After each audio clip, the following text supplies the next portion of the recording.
Salut, je pense que vous allez bien. Aujourd'hui, nous allons apprendre comment est-ce qu'on peut calculer le nombre d'armatures. Alors, lorsque on calcule le nombre d'armatures, il y a des procédures qu'il faut suivre. Alors, j'ai divisé ces procédures en 6 étapes pour que tout puisse être très clair. Et suivez vraiment avec attention si vous voulez comprendre. Voilà, on se lance maintenant au calcul. Ce qu'il faut connaître, c'est que nous devons d'abord, au premier lieu, trouver les dimensions du plancher. Alors, le plancher, c'est aussi ce que la plupart des personnes appellent dalle. Et puis voilà, mais normalement, c'est du plancher. Ça veut dire que on est peut-être déjà on a fini les niveaux du plein pied, alors au rez-de-chaussée. Alors on veut monter, on veut aller sur R+1, R+2, tout ça. Alors les planchers, donc ce sont ces dalles-là qui nous aident à pouvoir toujours excéder sur autre niveau. C'est ce qu'on appelle plancher. Alors, la règle nous dit de pouvoir trouver les dimensions du plancher. Alors ici, par rapport à notre vidéo ou notre exemple d'aujourd'hui, nous avons comme longueur 13 mètres et puis la largeur est de 9 mètres. C'est ça, on a essayé un peu d'esquisser ici. Voilà. Et le plancher que nous prenons, il n'y a pas des vides. Qu'est-ce qu'on appelle vide? On peut avoir le plancher. Si on veut peut-être aller sur R+1, normalement, il faut qu'il y ait peut-être un escalier, hein, cette cage, la cage d'escalier quelque part là, qui va pouvoir aider les personnes à pouvoir monter. Oui. Mais ce n'est pas le cas ici. Pour nous, nous avons une dalle qui est là et qui n'a aucune ouverture et qui fait 9 mètres de largeur et puis 13 de longueur. Voilà. Une fois qu'on a rempli la première étape, qui est de trouver les dimensions du plancher, nous pouvons maintenant passer à la deuxième. La deuxième qui dit de pouvoir déterminer l'intervalle ou espacement. Alors, intervalle ou espacement, c'est lorsque nous parlons de la distance. Nous avons les barres de fer qui sont là. Puis voilà, ce qu'on appelle NATS. Oui. Alors, la distance pour quitter d'ici vers là, c'est ça ce qu'on appelle intervalle ou espacement. Alors, souvent, il y a ceux qui utilisent 0,12 mètres. Il y a ceux qui font des 0,20, 0,15. Voilà. Alors, tout ça, ça dépend de l'importance du bâtiment. Donc, il y a ceux qui veulent que ce soit un peu 12 serré et d'autres parlent de 15 cm. Et puis, bon, aller jusqu'à 20, là, c'est plus pour monter, hein. Il faut voir un peu, ça dépend de l'importance du bâtiment. Alors, nous, dans notre vidéo, nous choisissons 12, c'est l'idéal. 12 cm qui sera notre intervalle ou espacement. On a fini les 2 premières étapes, maintenant on passe à la troisième. Mais qu'est-ce que tu attends pour t'abonner? On vient de finir la première et puis la deuxième étape. Maintenant, nous entamons la troisième. La troisième étape nous dit de pouvoir trouver le fragment. Alors, les fragments que nous trouvons, c'est dans les sens longitudinal.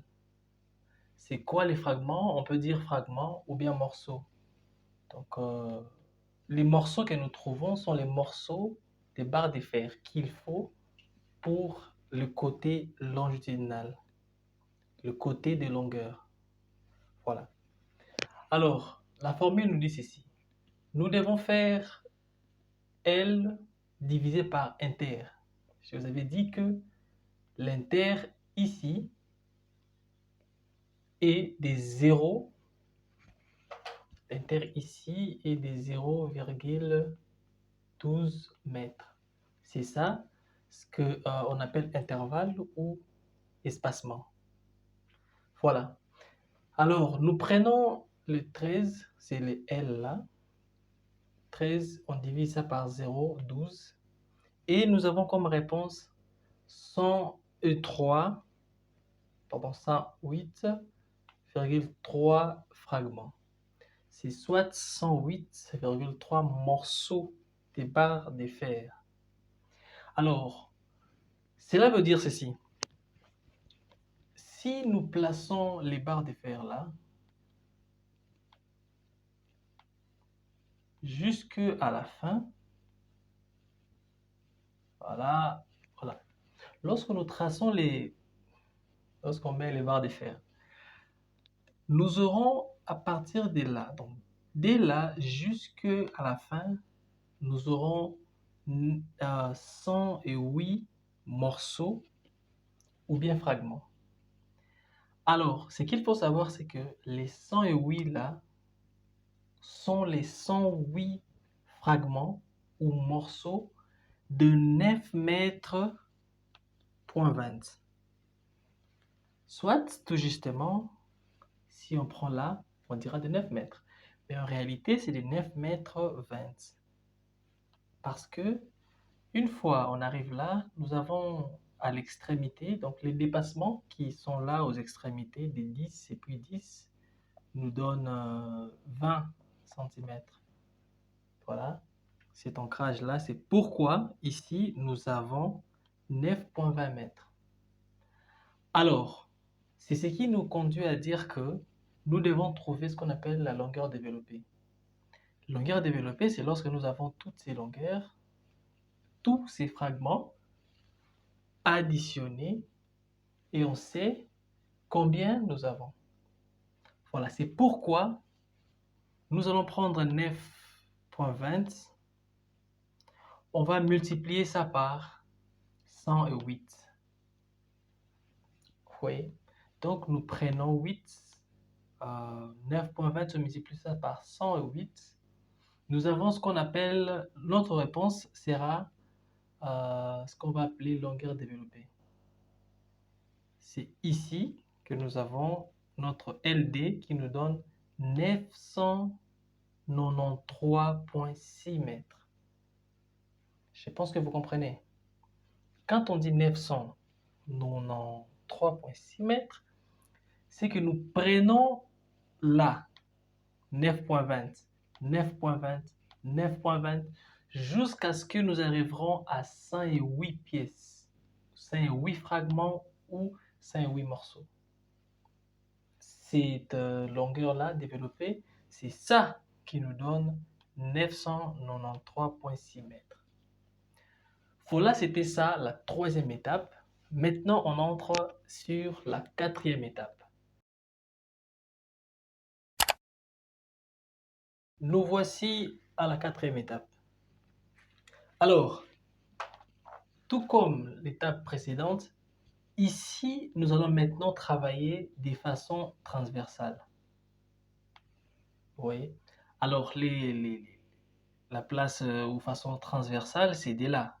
Là, c'était longitudinal, la longueur, et transversale, on parle de la largeur. Alors, comme la formule nous avait dit de pouvoir faire le L divisé par intervalle, ici aussi, nous avons L divisé par intervalle. Sauf que notre L ici est différente par rapport à L que nous avions là-bas.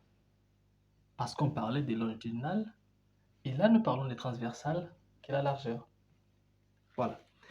Alors, nous faisons la largeur divisée par intervalle. Simple, comme on l'avait fait auparavant, on part.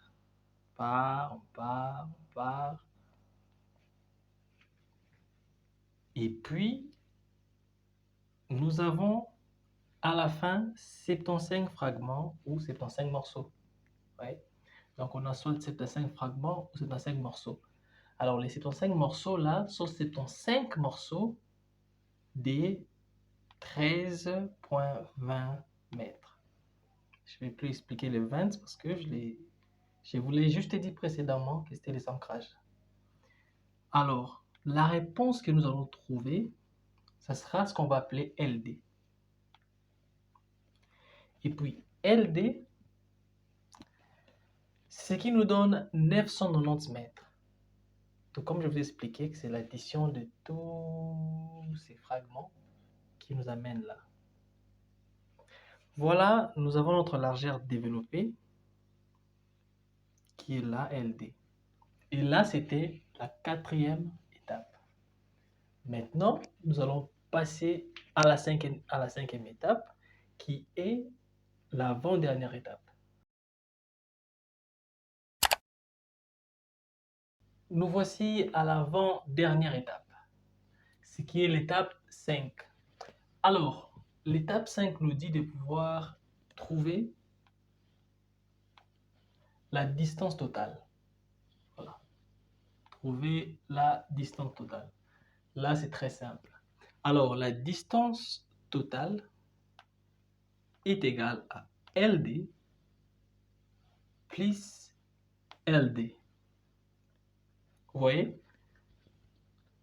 LD, LD. Nous avons le côté longitudinal et puis le côté transversal qu'on va juste additionner. Simple, nous prenons là ce qu'on avait trouvé sur le premier LD et là vers deuxième LD, on a comme réponse qui est DT, la distance totale, qui nous donne 1983,6 mètres. Maintenant, nous allons passer à la dernière étape qui est de pouvoir trouver les nombres d'armatures qu'il faut acheter. Voilà. On va passer à l'étape 6.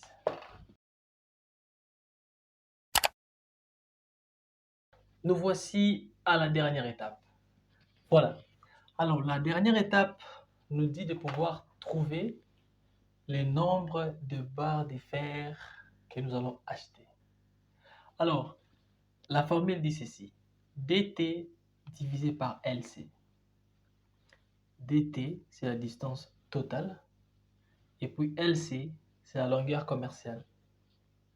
Alors, la longueur commerciale, c'est la longueur de la vente des barres de fer. Vous voyez, lorsque nous partons à la quincaillerie, nous allons acheter les barres de fer par rapport aux longueurs que eux vont nous donner. Alors, dans le pays où moi je suis, la longueur de barre de fer, la longueur commerciale est de 12 mètres. C'est pourquoi on va prendre notre DT, on va diviser par LC. Et c'est ce qui nous donne comme réponse 165,3, auquel je tire vers 166. Et puis voilà, nous avons donc 166 barres de fer. Alors ça va dépendre, vous allez utiliser les barres de fer que vous allez utiliser seraient de combien? 6? C'est pas 8, 10, 12, 14. Voilà, mais bon, moi ici j'ai choisi 166 barres de 12. Voilà. Voilà, c'était ça la fin de notre vidéo. Maintenant, je suis sûr que vous avez compris comment est-ce que vous pouvez facilement travailler les nombres d'armatures. Alors, au cas où vous aurez des difficultés, n'hésitez pas de m'écrire, n'hésitez pas, écrivez-moi, demandez-moi des questions, rajoutez si vous avez à rajouter. Et puis voilà, on avance ensemble. N'oubliez pas de vous abonner, de partager, et puis d'aimer. Il faut aussi aimer, ça fait du bien. Au revoir, on se voit à la prochaine vidéo.